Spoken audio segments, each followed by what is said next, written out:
Good day, Mom. I am from Butuan City Colleges Incorporated, and I am here to ask some question about National Museum in Butuan. So here's the first question. Where are the Balangay boat displayed, and what is the story behind discovery? The Balangay boat is the single most important artifact collection in Butuan, dating from the 4th to 13th centuries. They are proof of a sophisticated pre-colonial maritime civilization and global trade hub in Butuan. Understanding where to see them, some parts are in the National Museum, others are at the nearby Balangay Shrine Museum, and how they were accidentally found by a dredging project in the 1970s is crucial for grasping Butuan's historical importance.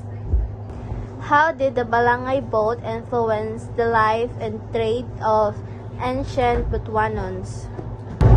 This moves beyond the object itself to its impact.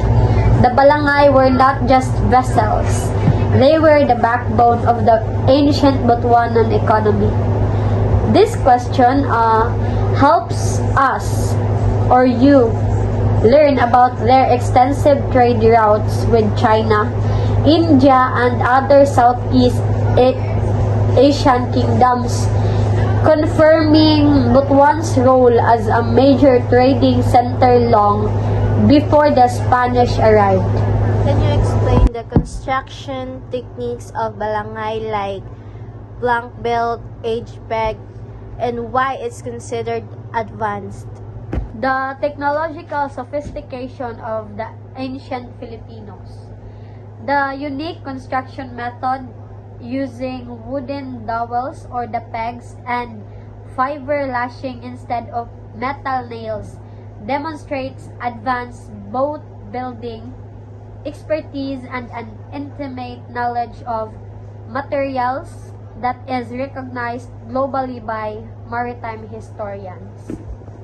What other significant artifacts were found alongside the Balangay, such as ceramic or gold?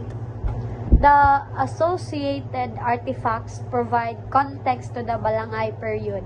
Discoveries of Chinese porcelain, gold ornaments like the Golden Tara replica, and burial materials prove the existence of a wealthy hierarchical society with active foreign trade and a unique material culture.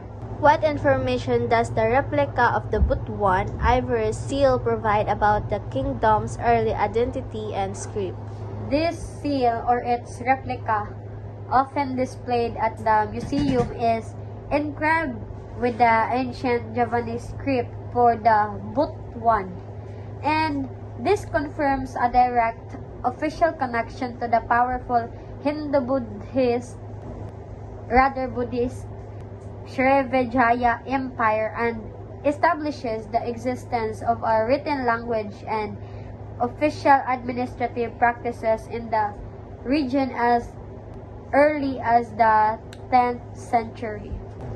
What can you tell me about the indigenous communities of the Caraga region, such as the Higaunon, Mamanwa, and Manobo, whose artifacts are displayed here? Well, Butuan's history is not just about the Balangay. The museum often includes an ethnological hall. This question highlights the region's cultural diversity and indigenous heritage.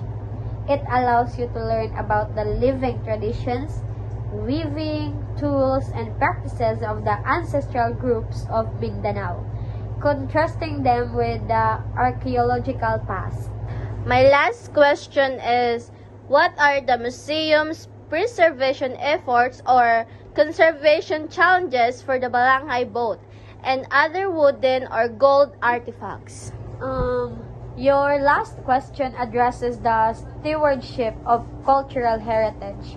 Archaeological finds especially waterlogged wood like the balangay, are extremely fragile and require specialized conservation. Learning about the challenges like humidity control, funding, security, highlights the ongoing work required to protect these irreplaceable national cultural treasures for the future generations.